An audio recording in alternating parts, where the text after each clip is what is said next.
Maybe now. That should do it. That should work out just fine. That was a scare. I thought like all my settings were like gone for the audio and microphone and shit. It's crazy. Crazy. Oh. Yeah, I know. Yeah. We're gonna get the old face in here too, right? Hi. I guess I should have shade for the occasion. This is quite the bush I'm building.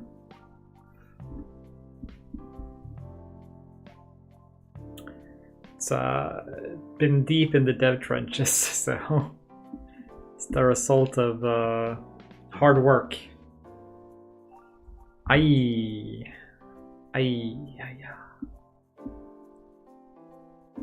Nice, is it? It's been piling up. Yeah, I prefer a more managed groom, but this alright.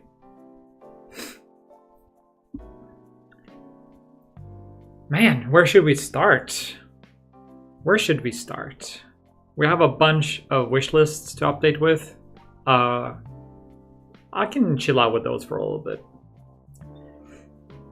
Oh, I'm also an e-girl now. Official e-girl, as you can tell.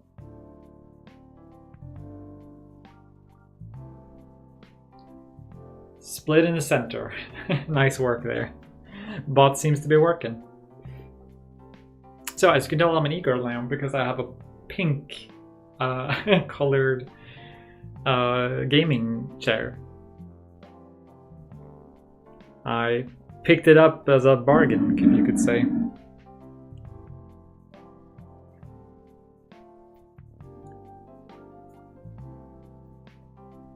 I was like, yeah, I'm just gonna go with pink now. It's my color.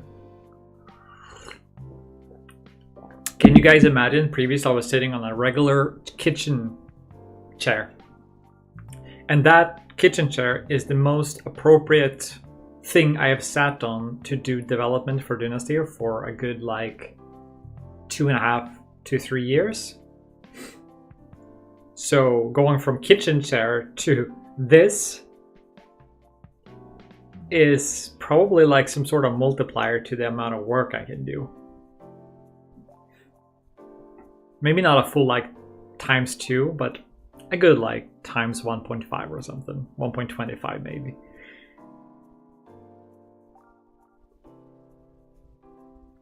So, things have happened since last we spoke. I can tell that this is a little bit high for streaming. Like I see that my shoulders are elevated. Oh, they actually don't go further down than... No, they should. Is that better? It's more relaxed, at least. I'm gonna make sure that you guys can hear me too. So, let's start with some good stuff, and then we like trickle down from there.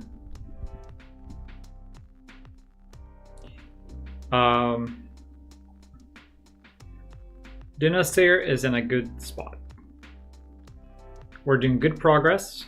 We're working really hard on enemies. And I'm also working kind of hard to take all the things we make and put them into the world. So we're populating the world with more content, as well as testing some quest stuff.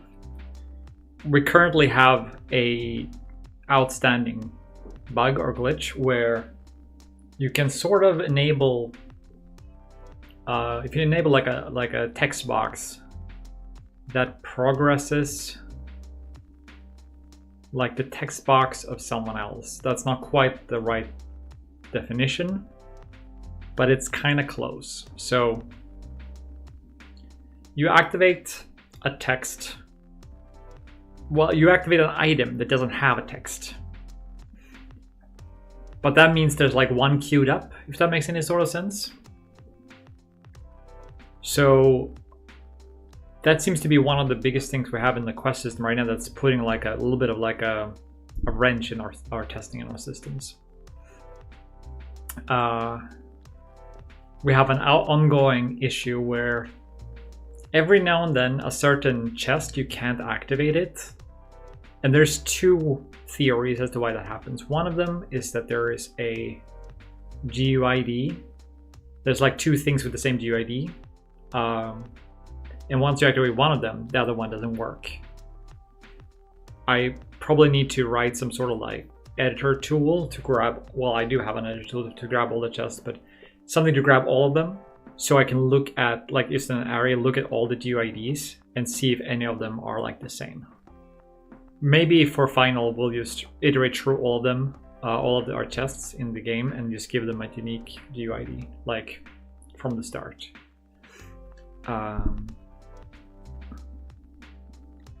So that it's like reset, like the entire like stack of GUIDs basically. It could also be other events like quest events and stuff that like share the activation events for the chests. I don't know, but they shouldn't because they're different, effectively. The second idea that I have why this might happen is that I've changed the way that the timers work. So they actually just compare time for reset, I think. I did change something about how they like reset to choose the most efficient way for them to reset. I looked at timers, I looked at delays, I looked at tick.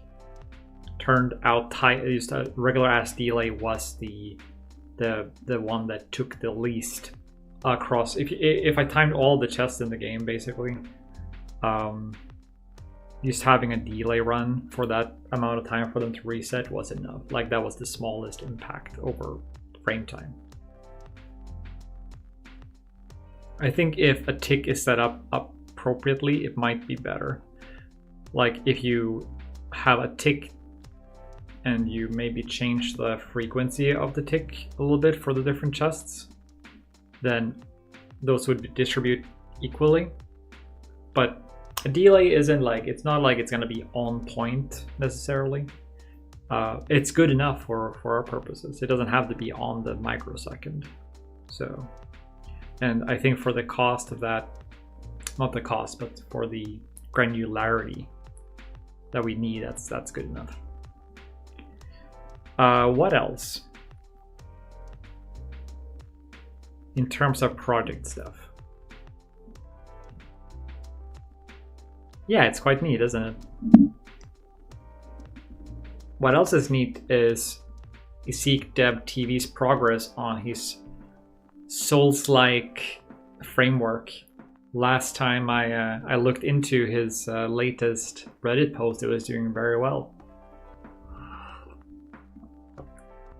So that's neat and hot. This tea isn't hot, but it's really, really tasty. So.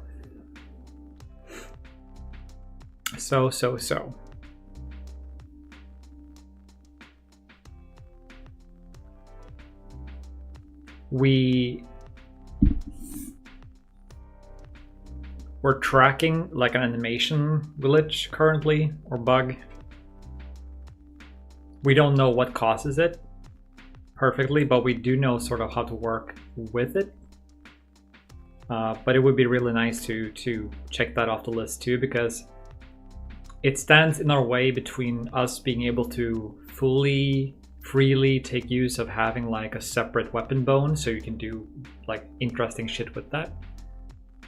For instance, like spinning the weapon around in the hand and doing things with it, like reverse gripping it in certain animations and stuff like that. So, so we can do a bunch of that as it is currently, but there's like something about how the animations get authored that offsets the weapon for some reason, and we can't quite figure out why. Not yet. It isn't very clear why that happens. I've made updates to the boomerang, which is kind of awesome. It now feels more final. It just needs sounds, I think. and I'm going to swap out the handle so that it makes more sense, because it has like sort of like a static handle now, and if you look at my source inspiration, it's like sort of like a tassel of some sort. I don't know how to make a tassel, but at least it could look more cloth-like. Maybe I can even make it a piece of cloth. That would be great. Like, and the grab-on point would be around that cloth part, even if they don't fully match up. Because the idea is you would have these like garments that you wrap around, and then you like basically attach a tassel to them, so you can like swing them around and toss them away. Probably just one swing for gameplay purposes. And together with that, the update that I did was the way that it gets stuck in things. So now it can get stuck in any rock. So, and now it gets stuck for a little bit longer, so you have time to like really jump onto it. And that's very convenient, I think. That's a nice way to explore. You can't chain them, which is almost a little bit sad. It makes me sort of want to add like slow motion to the character, like time dilation to the fall itself or something, so you can grab it again and throw it somewhere else, and then I don't know. But then you don't have anything to jump from, so it doesn't quite make sense. But it's nice for whenever I find something in the environment where I'm like, oh, I want to go up here, and it happens to be a rock, and it's like, okay, it's just like one step. So it's really nice in that way. Simplifies some of the exploration where pulling out an arrow and creating like a face target thing is a little bit of like a bother. So exploration, I would say it really does add to the exploration now, as well as being a very deadly weapon, which is awesome. At least I try to think of that in terms of like the weapons and stuff we make, of like some of the attacks are for traversal and some of the attacks are for you know, just regular attacks and stuff like that. Not for traversal, but they can be used for traversal. So I think that's a big difference between Dynastyr and lots of other action RPGs, is that they tend to have those like tight levels, or at least tightly designed ones where you're not supposed to fuck around so much. Like Elden Ring is a very tight sandbox. You're not supposed to go in the water. You're not supposed to climb the mountains. You're not supposed to do any of that stuff. You're very like tied down by the movement tech, which is one of the reasons why Night Rain looks interesting, is that they're experimenting with like some freedom of movement stuff. But even FromSoft is like, no, you can only fly in certain places. And then they're like, oh no, you can only like climb certain places. So they're very attached to these controlled sandboxes, which is a fundamental difference with contemporary, or even old FromSoft contemporary, in this sort of experience we want to make. Fundamentally different. The only thing I want to do is make sure that the systems are solid enough that they handle most situations as well as possible. I'm not getting the update on the phone. Hold on. I noticed your heart there and it wasn't appearing on my phone. There it is. It's interesting. So yeah, we want to try to rely on our systems, and every now and then if it fucks up a little bit or looks a little bit weird or janky, that's fine, I think. Like, we want to invite that exploration. I think that's about it in terms of updates about Dynastyr. So, since last we spoke was 2 weeks or 3 weeks before Christmas. It's been a while. And I meant to get back at a much earlier point. Like, much earlier. But I had to hustle a lot to get things working. It was a very stressful period with you know, going through so many things, and I got like there was like company papers that came back to haunt me and stuff. And it wasn't even my fault that the papers were like the story is this.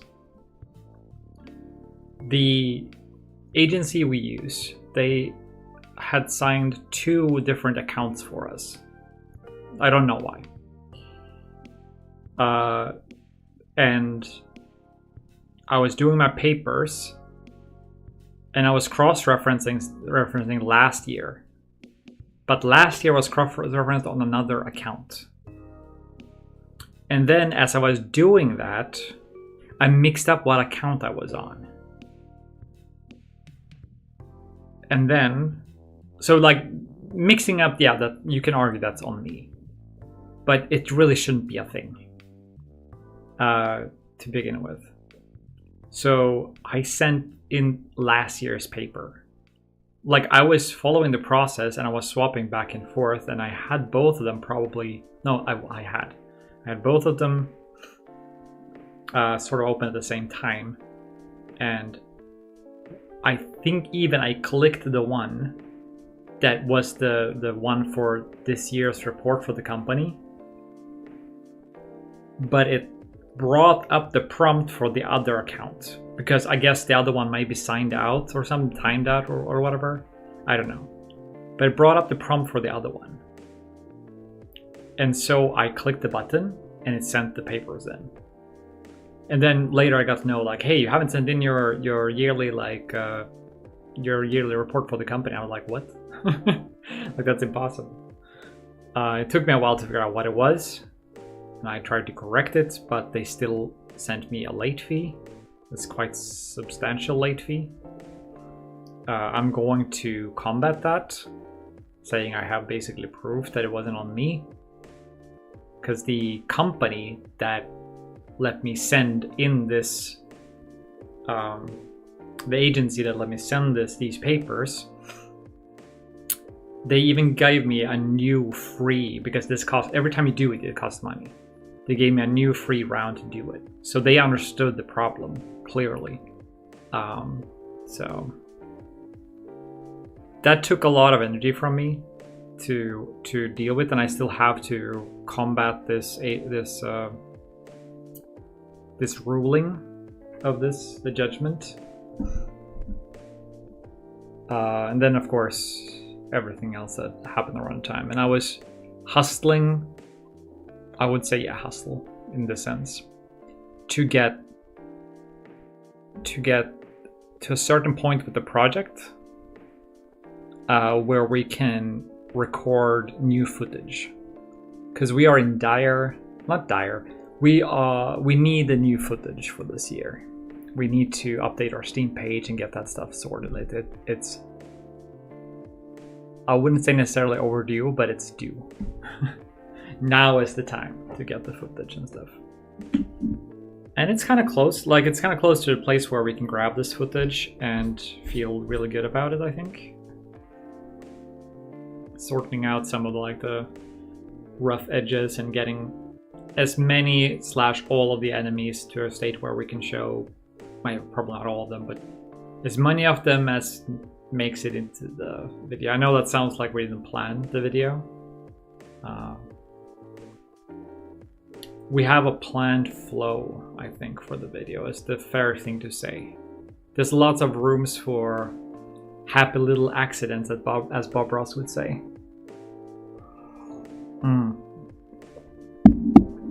Lots of space for happy little accidents. Speaking of Bob Ross,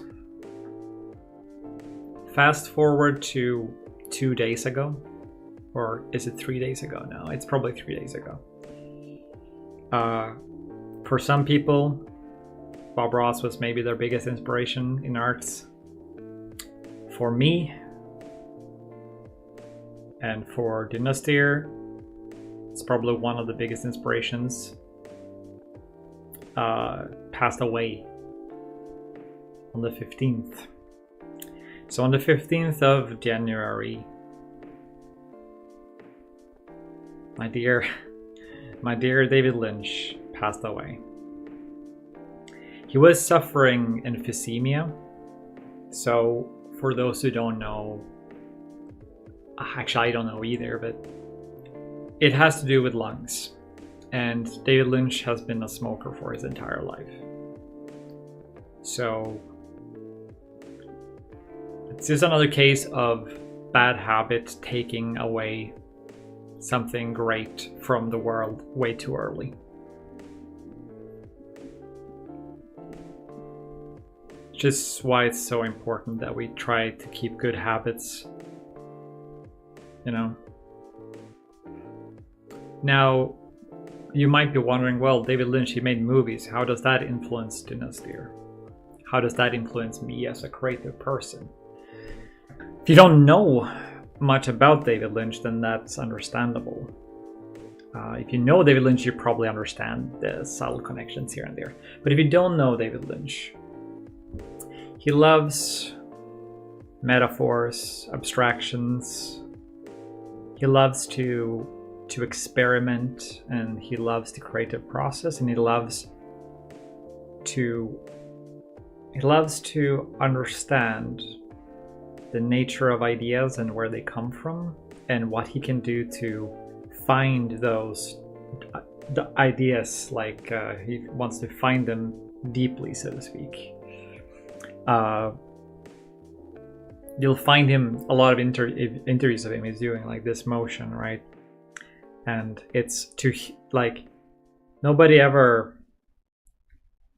Well, few people ever talk about it, but he was very obsessed with waves.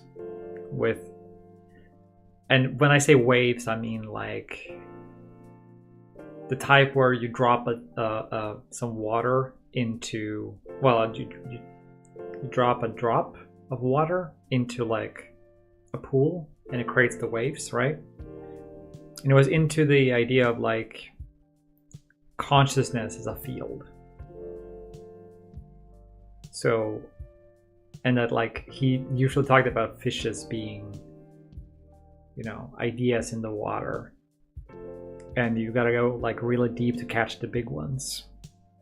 And that would be the metaphor for going really deep into your subconscious mind and find those ideas within the subconscious mind.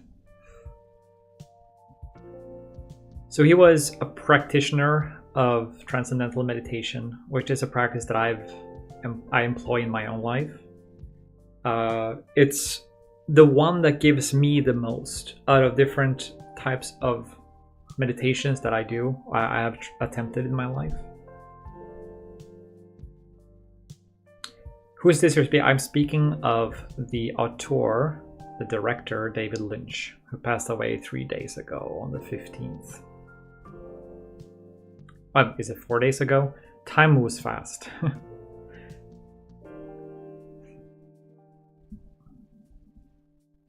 Yeah, I guess it is. Yeah. So he was one of my biggest inspirations creatively. He's one of the biggest inspirations for Dynastyr. If I cite games that inspired Dynastyr, from my perspective, it's Demon's Souls and Morrowind. If I cite other sources, it's David Lynch and Inuyasha, probably. Oh, and Yu Yu Hakusho. Yu Yu Hakusho, Inuyasha. Yeah. Yeah, rest in peace. I've avoided saying rest in peace for this purpose. So, maybe because it feels like impossible that he's gone, right? It feels belittling to the... Well, I'm not saying you belittle him. That's just, you know, I'm saying my personal feeling of like why I don't do it. So to me, it would feel belittling to like, oh, it's just someone dying, rest in peace. To me, it's creative. He was like a creative father that I didn't know, right? So on the day, I actually cried a bunch. Like I was kind of in shambles, and I still don't feel quite recovered from it. So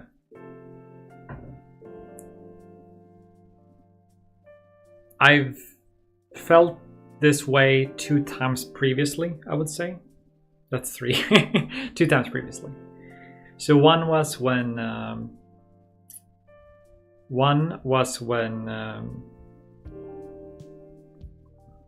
Angelo Badalamenti passed away 2 years before, which is one of the composers for the music of Twin Peaks and Blue Velvet, which is movies that David Lynch produced. So I see him as co-creator of some of the most influential things that I've ever experienced. So the one before that, though, is more significant. Badalamenti, that's very sad, and I jive very well with that, but I don't do music, right? I don't do music, I do visuals, and there's something about that where I feel like I can connect with musicians and understand music and feel music, but there's if he had been inspiring me in the field that I'm currently in, like doing music, I would have probably felt the same. So the third one was Kentaro Miura, who made Berserk.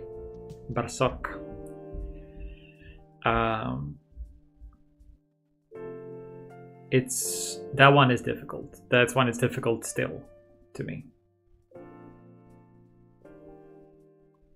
There is something about the way that Berserk was created where it is, especially later as you get into it, when it's not, and when it doesn't just seem like, aha, big guy with sword. When you realize that it's about trauma.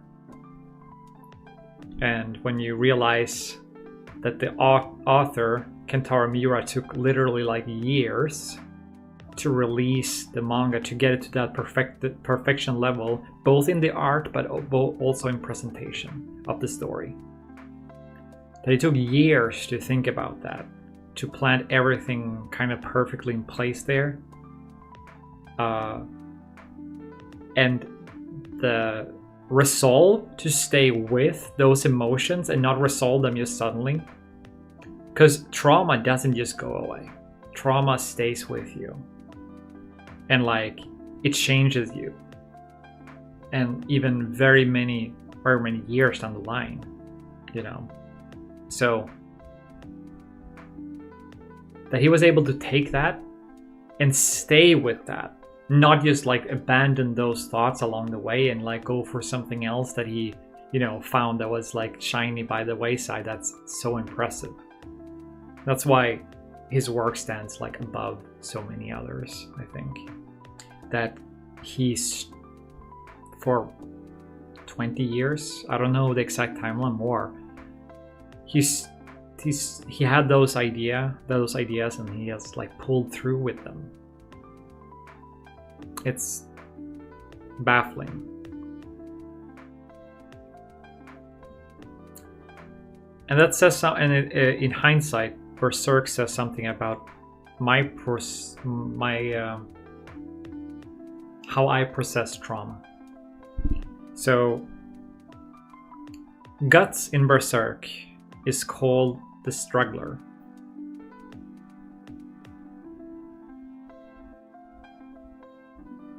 It's a specific character that does it. I'm not going to spoil like the gist of that, but he gets called the Struggler. So they struggle against so many different things. His own trauma from growing up, his trauma of loss, to say it most like generically as possible without going into details, because this should not be spoiled really for anyone. And also the weight of being the only one who may have a chance of like making a difference. And when I think of Guts in a moment like this, where I'm processing the loss of David Lynch, I think of that struggle and all the weight. And I think of, I don't think necessarily what would Guts do,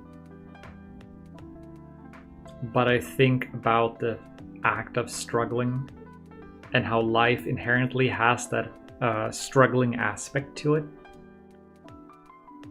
Inherently, from the moment, if you believe in evolution, from the moment that something decided to eat something else to survive,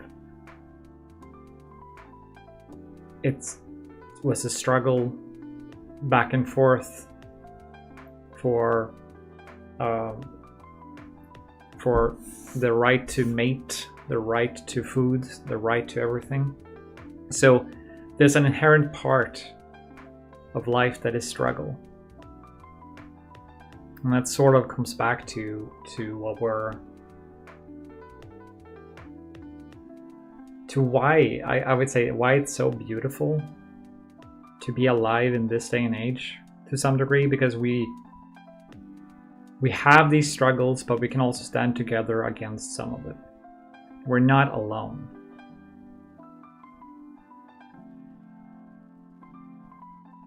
We are plenty who go through traumas.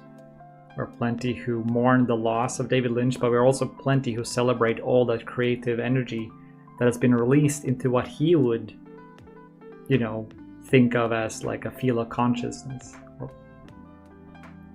So if he's correct, if Lynch is correct, then we've all just gained a level up because of him.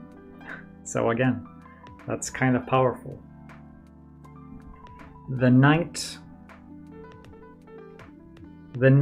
that he had passed away, after I had my cry, I went to bed and I had a very strange dream, which culminated in me being bit by a spider in the arm.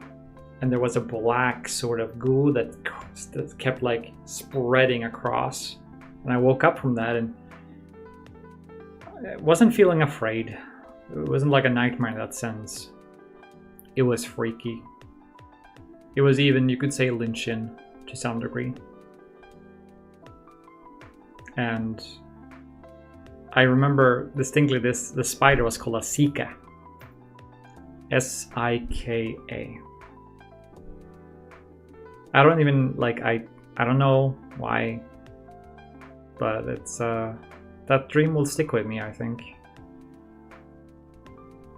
Feels like that, like it will stick with me, and I almost feel like making something out of it.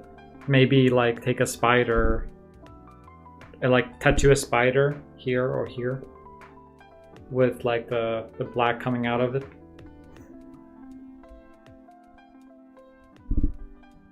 And people would ask me, and that's like, yeah, that's the night after Lynch passed away.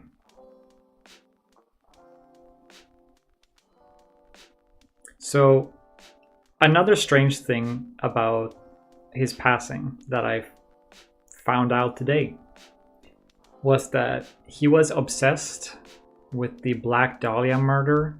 I am not very well versed in this story. So it was a murder that happened, or a murder spree that happened in the 50s or something like that.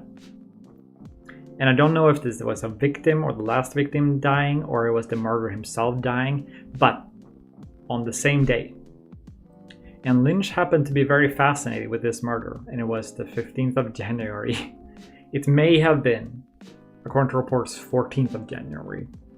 Regardless, that's a strange coincidence. So that is an event that inspired Lynch and his creations. You can see some of that in Twin Peaks. You can see some of that in... I would say some of that is in Blue Velvet too. Probably more that I don't understand or know about. Most likely.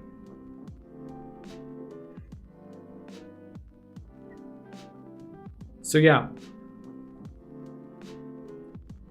as much as we have lost someone who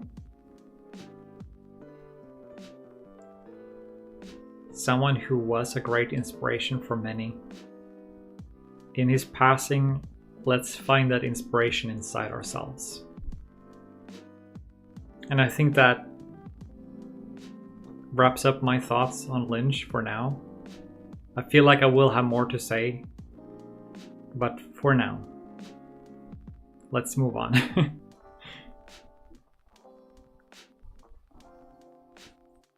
I hope that was an alright little foray into what it's like to be inside of my head, the sort of things that goes on. But also I hope that feels like a proper tribute to his life, because I wanted to share it with you guys as well.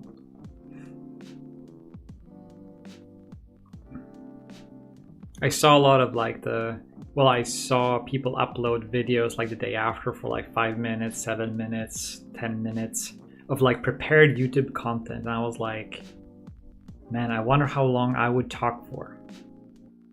And apparently I've been live for 50 minutes. But I think maybe 30 of those was talking about Lynch. So, I don't know. I guess he was a big deal for me. Could probably talk about for 2 hours about Lynch and Twin Peaks. And we are actually... I'm writing a script. I've said this before, but I never revealed what it was. But I'm writing a script about Twin Peaks. Because I have some unique ideas about Twin Peaks that I want to get out there, that I don't think a lot of other people have touched on. And I rewatched the first 2 seasons, literally right before his passing. So now I'm going to head into the 3rd season for the 2nd time. I'm going to head into The Return, which is the name of the 2nd season, for the 2nd time. I'm going to return to Twin Peaks. And the 2nd time, the first time was when Lynch was alive. The 2nd time will be when he's passed. That's poetic, if anything, right? I'm going to return again after. I love that.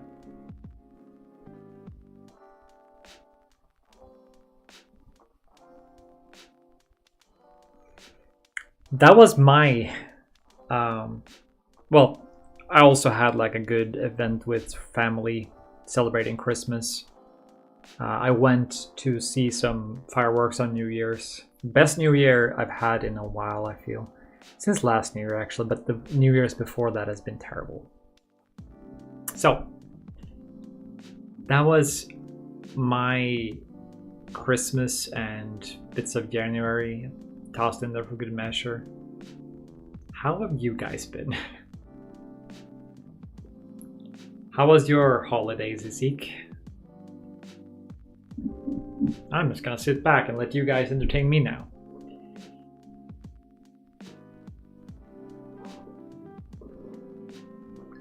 Tell me. Entertain me. And if you won't, maybe this guy will. Right?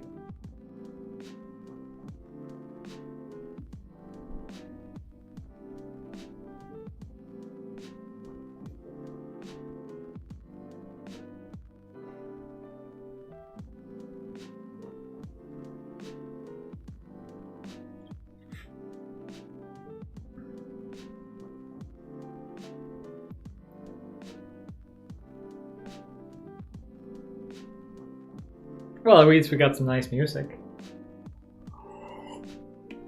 All right, all right.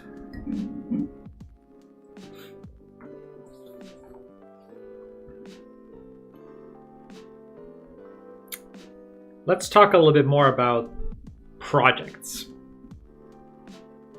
because I have a lot to talk about, I feel, in terms of things that are going on in my life in terms of projects. Dynastyr always remains the main focus, always. But I have finally stopped lamenting the loss of Gravity Battler. For those who don't know, Gravity Battler was a weekend project that I had made over the course of maybe 6 weekends. It was a multiplayer, gravity bending sort of third-person shooter. And it was kind of far into some sort of development where you could actually start it out with friends and play a match. The scoring didn't work quite perfectly, and there were some really weird things about, synchronization and stuff. But there was a character creator that we were using like an online service to create our characters and import them into the game. Which is called Ready Player Me, which is like they want to be a service for metaverse sort of applications. And we got in early and had access to it during that development phase, and I think it's still the plan for them. I think they're doing pretty well. I never took that further, like from the concept stage, and then the project died on my old hard drive. But the idea was to have a game that we could play together with the community, like just fuck around basically, and like add weird features whenever we felt like it. Like, oh, that's a cool feature, let's add that. It's not so easy when it's multiplayer, is it? But for a first multiplayer project, I'm pretty happy with how it was going.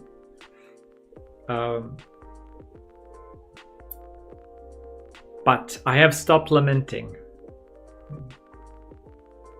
I gotta tell myself over and over. I have stopped lamenting the loss of Gravity Battler. So that naturally opens up the question: what thing do I have in store? What little weekend project have I taken to expand my knowledge, to learn more things, and to maybe rekindle some of that fascination I had with just touching on multiplayer, but also maybe making something that can be more wildly approachable by people. So, tentative title reveal here. In the depths of my mind, I've cooked a concept, which is a Splatoon-like in terms of paint, and combine that with anime, specifically hot anime babes.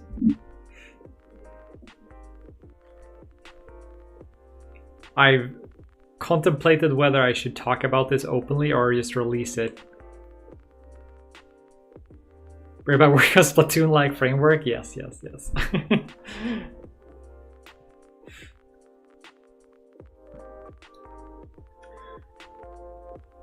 Yeah, no, so I contemplated whether I should share this or not, because I was like, do we want this under like the fucking Twin Lake Minstrel flag to any degree? But I also have to concede that like it's a personal project first and foremost. And if it ends up being that, like under the guise of that, we'll see. If I'm gonna develop it on stream, yes, I will be. The reason why that is such a strong yes is that my streams are gonna be more geared towards weekends.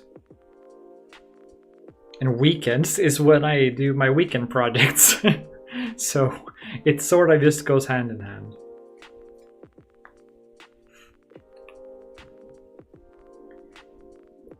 That's the vibe I have currently. But I want to get to a point where I'm not fighting to learn certain things. I want to have a foundation so that we can focus on content on those streams. So I'm gonna do off stream, like learning and getting the pieces together. Once we have the pieces together, I can just chill out, hang out, talk, and do content for it. Boils down to like making the chicks hotter and the gameplay tighter. You know? It'll be good. It will be good.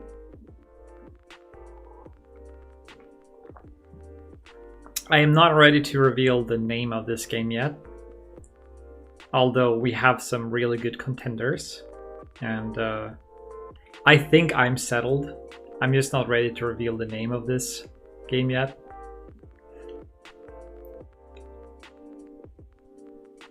There's also another game that I want to make, but that is a significant step away from anything else that I'm doing. And I also feel that it's a much bigger scope than this is, because this project, done with the right preparation, is much lower scope than I think anything that I've ever done before. Because of the amount of resources we can pull from.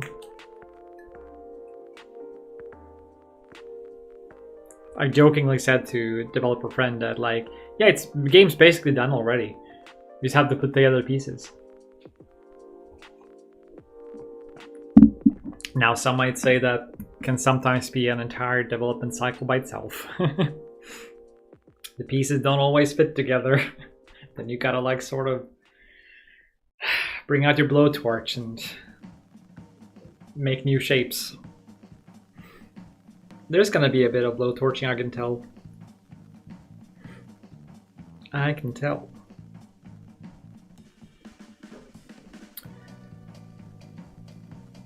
Yeah, so that's one thing. Primarily projects that I'm sort of having that I'm currently doing. It's all Unreal stuff mostly. There are these scripts that I'm writing. Damn, I sound busy when I say it that way. I write them whenever I get inspiration to write them, and they are kind of advanced. They're not just like little blurbs anymore. They're like sort of ready to like start collecting the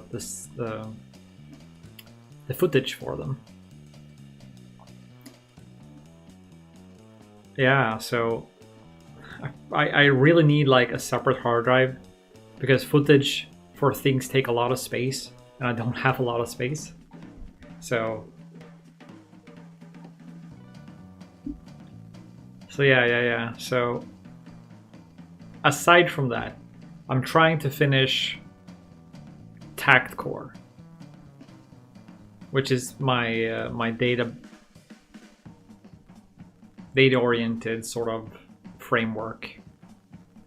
I learned a bunch of things about data-oriented design today from a video that is fucking phenomenal.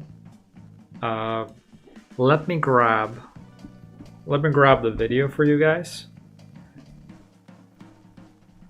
I don't know if that's gonna end up helping make that faster and better, but it might.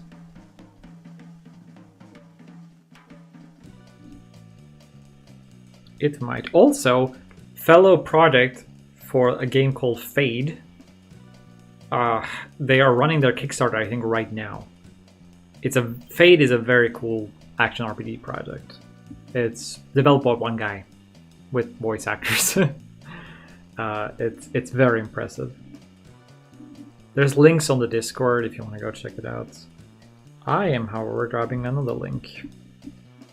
I have a specific channel for myself that is called Flow, and it will be like whatever was relevant to me on that day.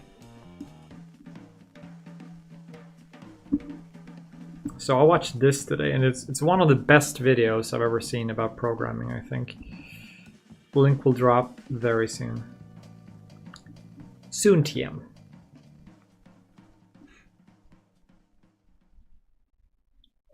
It's coming.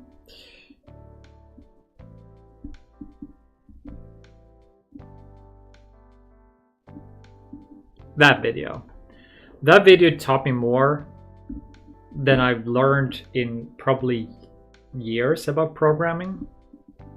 because it has such a great metaphor. And now suddenly I understand cache misses. I understand like the relevancy of L1, L2, and L3 cache and how they relate to like hard drives and shit. And how it like the difference certain the difference that it makes to create things in a certain way to reduce cache misses, and how important that is for a thing to run fast and well. Like literally, the thing people obsess about over, the big O notation for instance, it doesn't capture all of the potential pitfalls. And so what happens is that you get like, you have an entire area of optimization that people may not be paying attention to, which is all really fundamentally about data-oriented design principles. Because a struct acting as a class is enormously better for like for the cache. And if it's better for the cache, that means the difference between grabbing it in 3 or 30 CPU cycles versus 300. That's 10. That's times 10. If it's in the L3 cache, it's even worse if it's on the DRAM or if it's on the hard drive, the worst case. So how you pack your data is very important. And I also learned in the same video like why people like never use strings. It's because a string takes up 1 byte of data. And a byte, you know, fitting into the cache is 8, right? So if you have like a boolean before and a boolean after, suddenly you need to allocate 3 bytes. But if you have 2 booleans packed together and then a string, then you take up 2 sections, 2 full like bytes. I might misremember how many that is, if it's like a series of bytes or if it is a byte. I have to look that up more thoroughly. But regardless, packing data specific like has a huge implication to whether your program has cache misses or not. And if it's not in the cache, it's gonna go to the hard drive or the DRAM to grab it.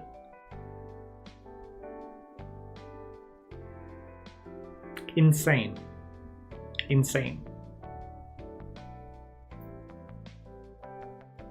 And that's CPU, which is, you see more and more today that games are more and more CPU bound than they are GPU bound, because GPUs keep improving, but while CPUs, their curve goes like this. More slides dying.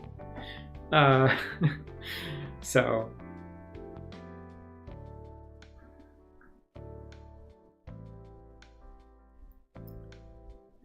yeah, but yeah, if you're interested to any degree about programming, check that link. I watched it this morning. I was happy to be talking about it while it's fresh in memory. Fresh in my L1 cache, so to speak. I apparently have like an hour of L1 cache that I can punch into my brain. Because that video is about 1 hour long.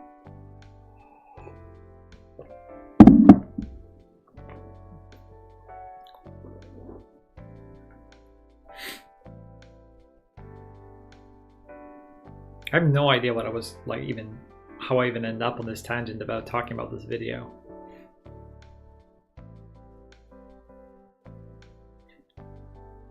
There's a big news part about Dynasty that I forgot about bug fixing. So I'm gonna loop back to that while we figure things out. So for a very long time,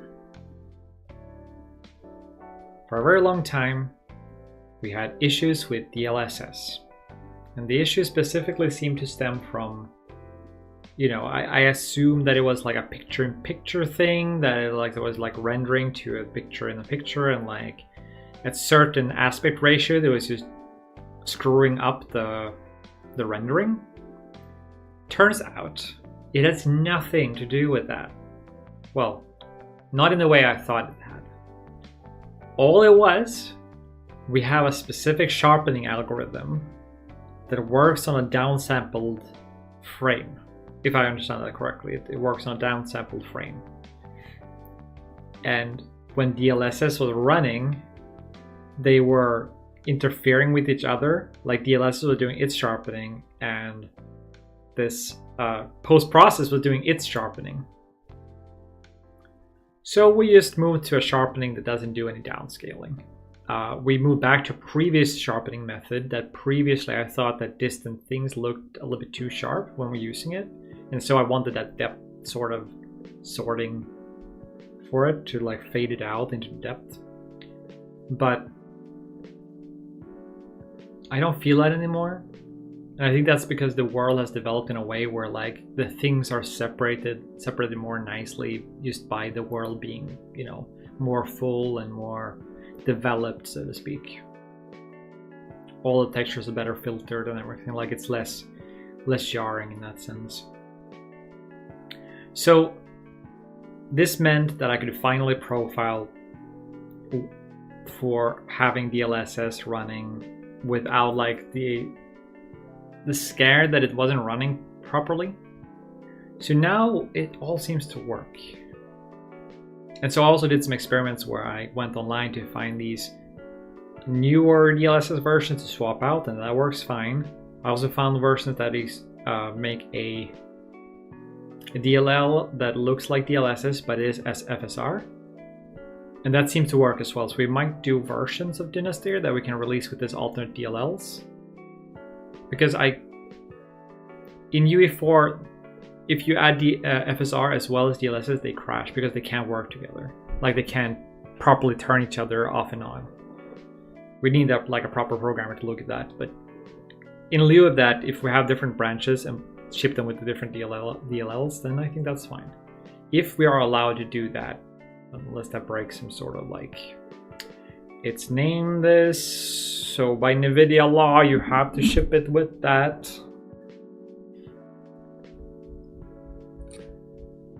Yeah, crazy.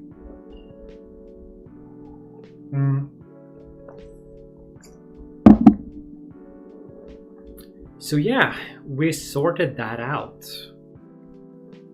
This led to me being able to look at the thing and get higher frame rates and also get, you know, the game just looks better overall. We have a little bit of a fight because our game looks different in editor and in game because of certain settings that we can't really preview easily in the editor. So every time that I run the game, I take notes about, oh, the contrast here is too high. Oh, the brightness here is too high. And then without really looking too much at it in the editor, I just eyeball it, which is not an ideal workflow, but what can you do? Ideally, we try to get matching somehow.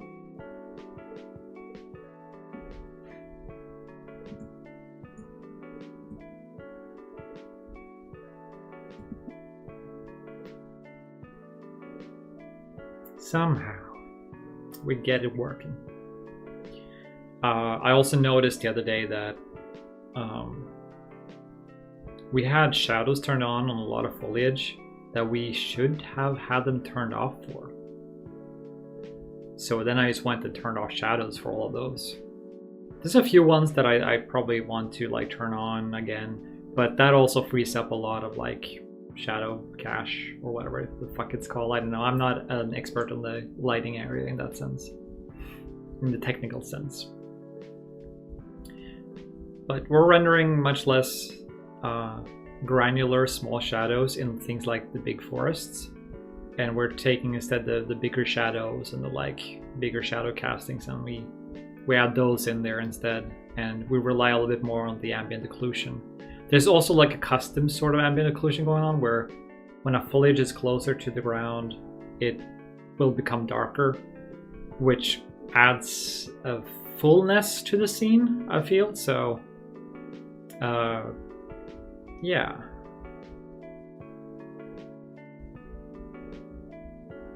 It just occurs to me that I've been fighting to make that a feature, like, oh, darken it towards the ground, and I just realized I could just add it to the texture.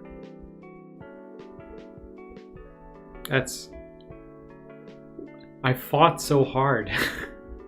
I could have just fucking gone to the texture and just colored it darker. I guess I just wanted to keep the texture. I don't know. That's silly. But yeah, I'm using some really weird tricks to make it work for foliage.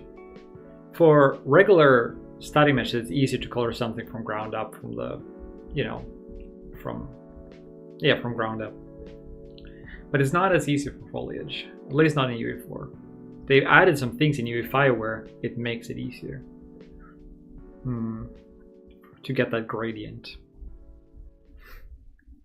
Material tricks. Speaking of, are we gonna speak about material tricks today? Is that where this is heading? Are you guys interested in material tricks?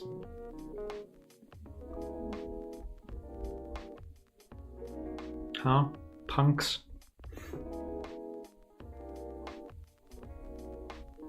Of course, of course. Thank you for chatting away with me here, Isik. It's a good feels. Where should we start? There's a nut that I have been trying to crack for a long time, and I have not been able to crack this.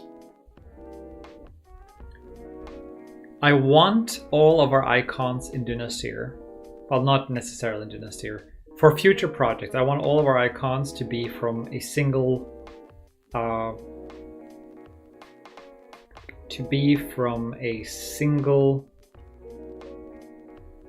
atlas.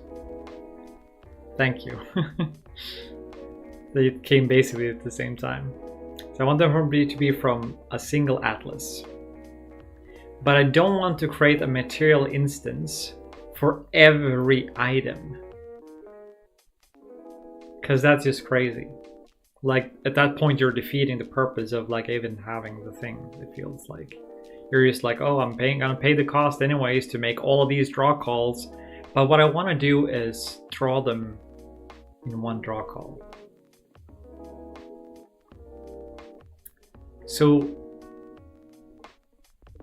see, I would love custom primitive data, but you cannot have custom primitive data inside of widgets.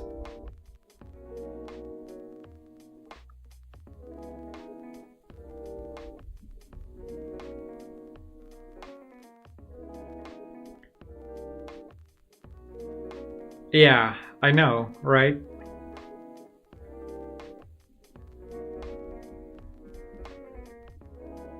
And so I've thought that maybe, and also custom primitive, you have 32. You have 32 like integers. No, you have 32 float numbers that you can use. After those 32, there's no more primitive data that you can use. So then, do we have some sort of component that can have the primitive data, that can relate it to? I don't even know how what that would look like. Do we create those materials? I don't even know. Like, I don't know. It baffles me. Like, I don't even like.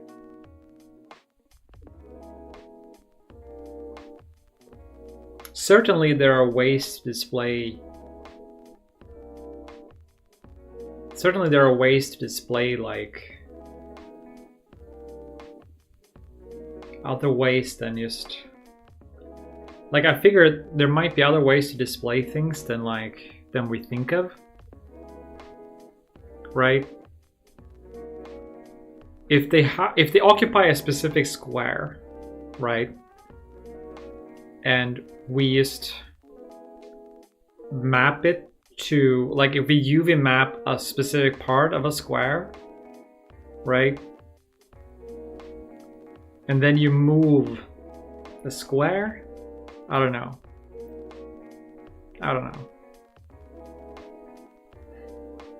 But I would absolutely adore, because I haven't found a single solution like this out there where they atlas all of the icons for the UI.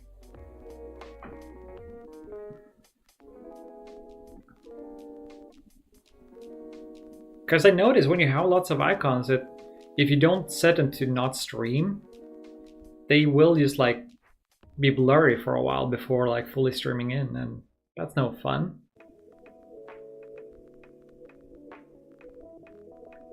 Speaking of textures and materials, I had a big realization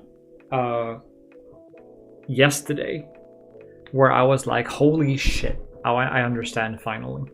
So what I understood was this. The reason why textures are a power of 2, at least originally, the reason why they're a power of 2 is because of the alignment. So 128 times 128 or 64 times 64 fits perfectly in a byte, right? So you have, say, 3 bytes for color, 1 byte for alpha, and then you have some multiplicative of over the array, which is like the picture itself, like every pixel in the picture.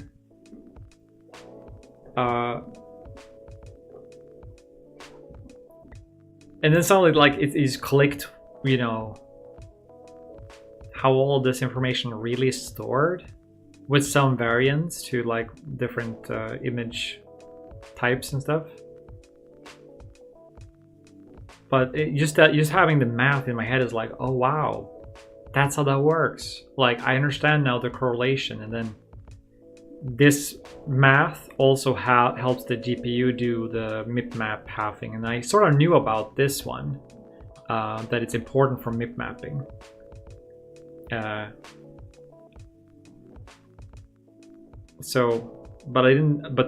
a point that most GPUs can handle weird resolutions these days, apparently.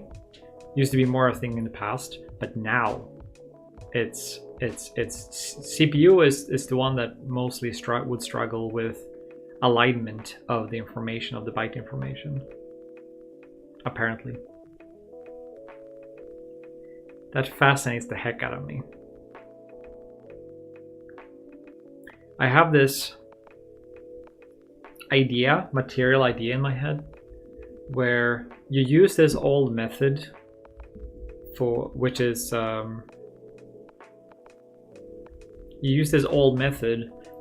the what is it called? Palette swapping. So you use palette swapping.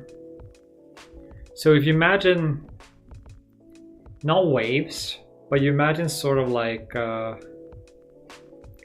cones, right? You have like, say, 5 cones on a texture, like just visually gradient from neutral gray to white, and you have a cone here that is neutral gray to black, right? And it's not quite cone-like; they're more like bubbles, right? Like this shape, like a dome. And if you use a palette swap, that's an old technique for cycling colors and changing which one it is. So if you palette swap basically equally, you could get basically an animation where these undulate up and down, right? Does that make sense? You swap the color index around, And so light becomes dark and dark becomes light, and those would swap around. Now, maybe this isn't the most useful pattern for it, but I was considering if you could generate some, or if you can make a texture, and then use palette swap to generate waves. Because then you can store all of the information in a single channel, and in the second channel you could store the information for the palette swap. Or even just you can offload the information for the palette swap and just have a single mask. That's probably better. So you feed in custom data or something for how this palette swap is supposed to happen, and then you can see that thing undulate up and down. If that works, you can generate incredibly cheap waves with high fidelity.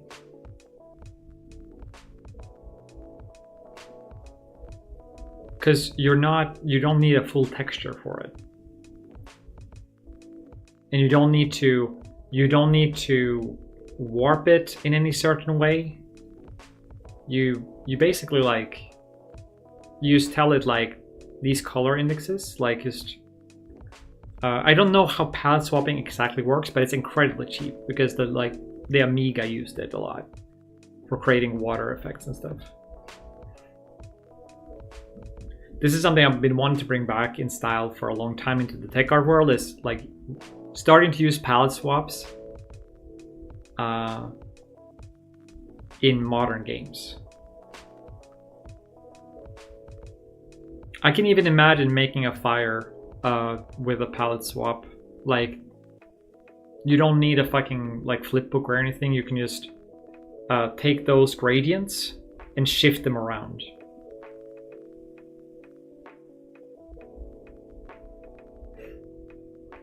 Fucking powerful, I think. So I want to see if I can find, and I'll show it off.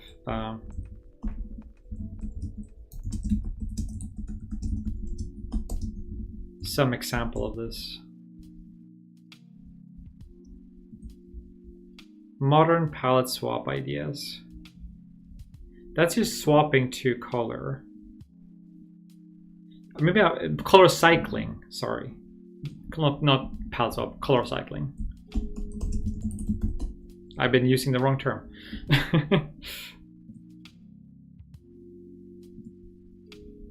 So everything in this image that I'm about to show you guys. Can you see this? No, you can't see that.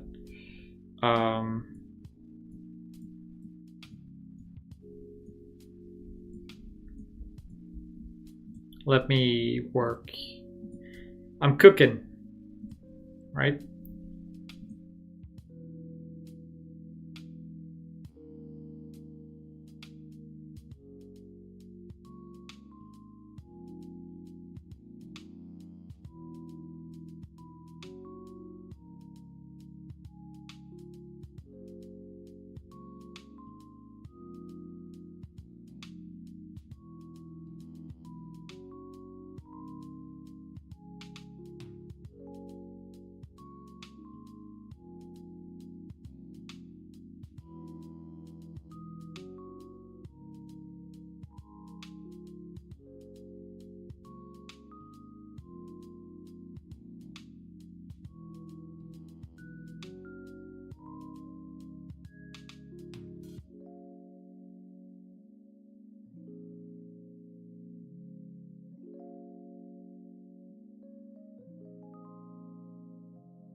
I'm flabbergasted.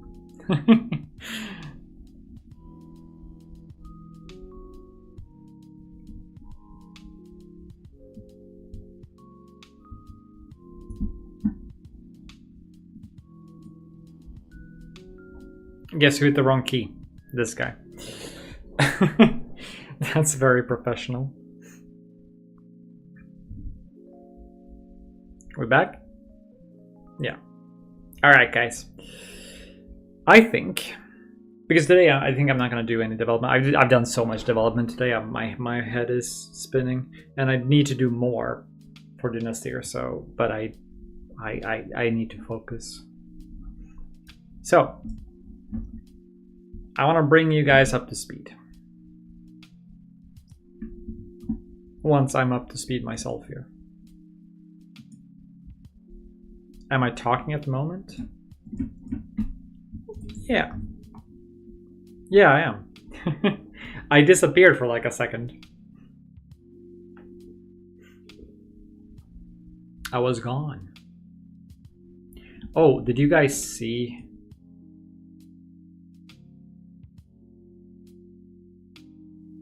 Oh my god. Did I seriously show? Ah, that's a problem. Let me tweak that real fast here.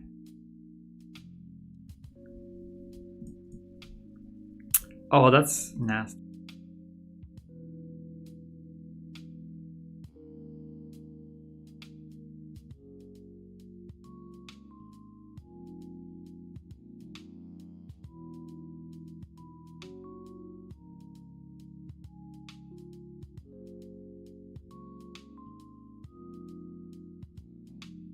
Okay, I will have to look at that off stream because the other screen doesn't have the mic input for some reason, but it has the field for it right there. Yeah, so what I was saying, and now I'm going to iterate what I said about the waterfalls and stuff. That's done with this with the color cycling, right? And I was wrong. I'm sorry. I call it, palette swap, but it's color cycling. So none of those, they were GIFs because color cycling isn't really a thing on the internet.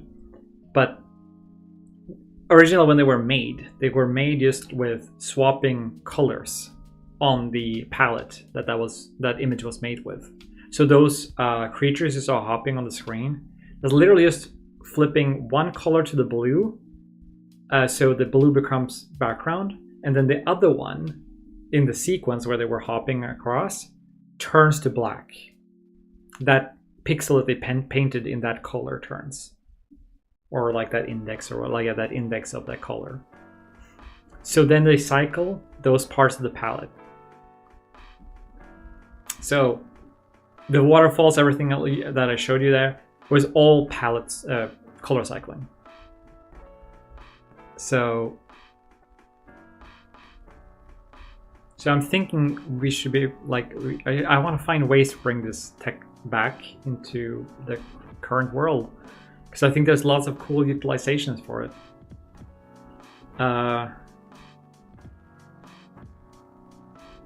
Yeah, there was something else that I mentioned during my excitement there. Yeah, so you saw the one with the really pretty waterfall. If I remember correctly, the developer said that, like, for that scene, or it might have been a different scene, he could also turn, if it was day or night, and may even have said that he could turn on snow or leaves, right? So, like, just by swapping some palettes that the image was made on, he could change, like, the entire, like, scene. So you could have, for one of those pictures, you could have like a day-night cycle. And it's not a GIF, it's not a flipbook, it's just literally changing some colors around in the palette. Crazy, crazy tech. Crazy Amiga tech of the past.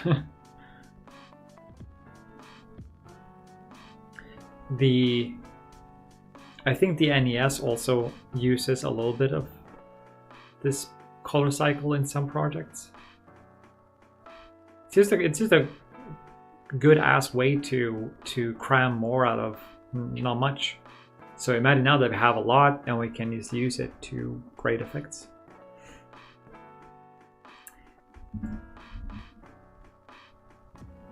Oh yeah. Am I? What? Oh, there it is. My Twitch was freaking out. I think that's what was on my mind about like material stuff.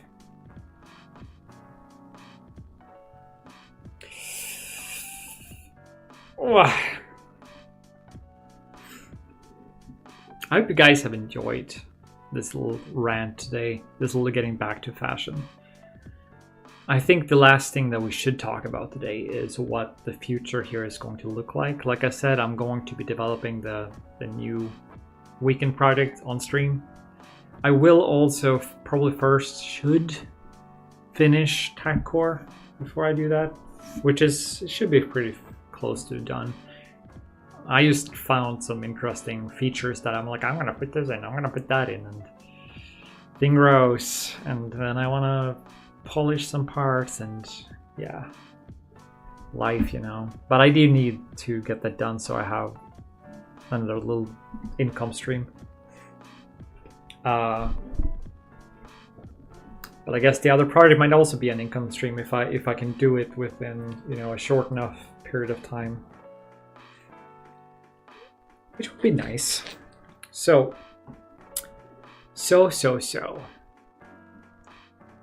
Oh, a friend's project is heading into it. Should this be his thing to reveal to people? Yeah, it needs to be. I'll talk about it when it's undergoing.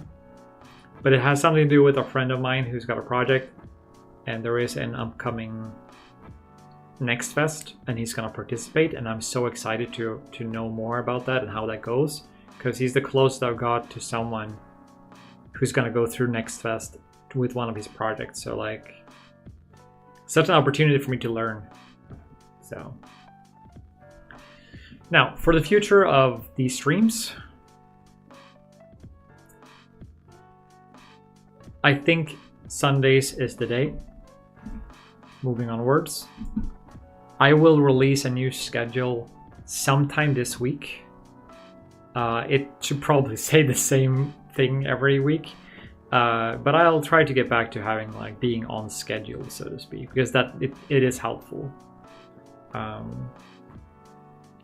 But I'll put it on here on Twitch, at least on the scheduling here, that it's ongoing every Sunday, and then I will just make this separate schedule graphic when there's like extra streams and stuff. I might, you know, do a guerrilla stream here and there when I feel like it. Mostly the reason why it has to be this way now is because I have a contract work. I have contract work that I need to get done during the week where I intersect more with the people I work with, and the other time, the various time on the week otherwise, goes to developing Dynastyr, which for a lot of reasons a lot of times doesn't happen during weekends. I assume some of it is because of availability and like the times where me and my partner sounds very domestic. Me and my companion Wolfgang, my co-dev Wolfgang, can like get together and talk about stuff, which is a lot of times, but it seems to me that doesn't happen as often during weekends. And the final note of that is that I might want to try to get into doing some circus. Is that my companion? Yes. I mean, I am an e-girl after all. I gotta have a companion. Not only one, companions, mind you. Yeah, thinking of getting boing some cat ears as well to go along. Me in my pink chair. So, Yeah, yeah. So hold on. There's a good smiley for this.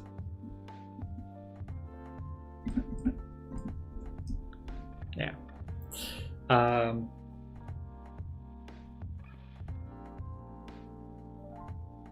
Yeah, I think we will. Like, yeah, you. My mind there. Collect yourself. You're trying to be good at being precise with your words. You're practicing.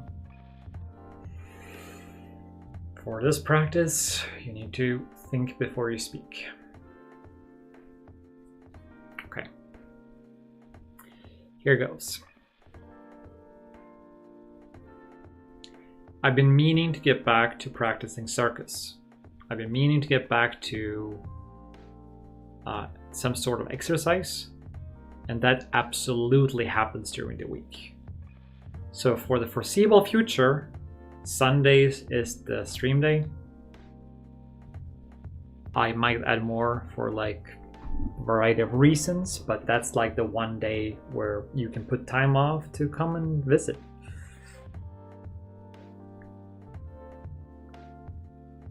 Because you can, right?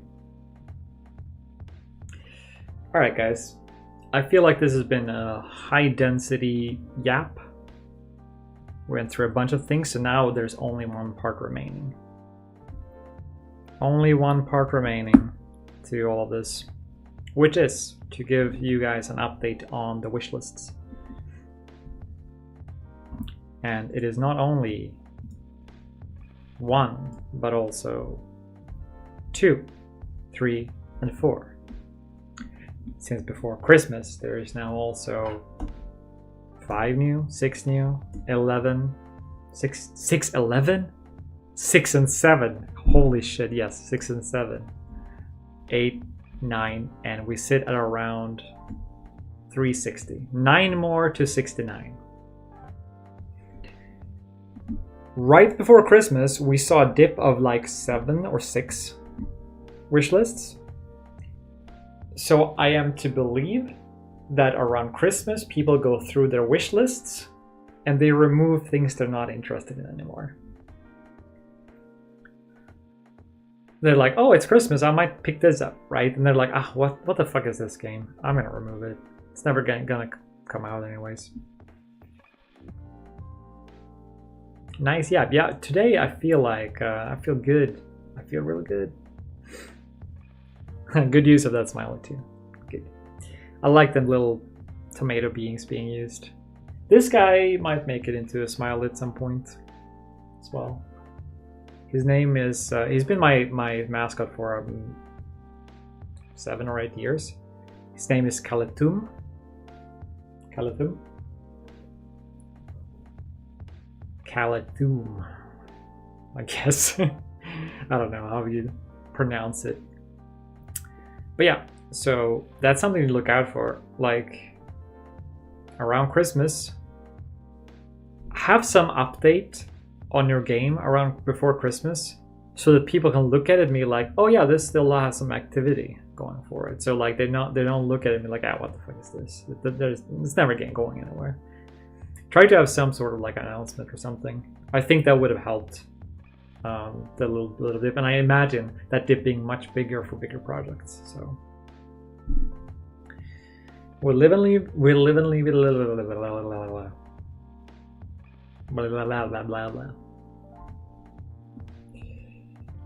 We'll live and we dribble. Truly. All right, guys. It's been lovely having this little bit of a talk. Next time I see you, we'll be doing some dev. Maybe some yap too, but dev. Definitely.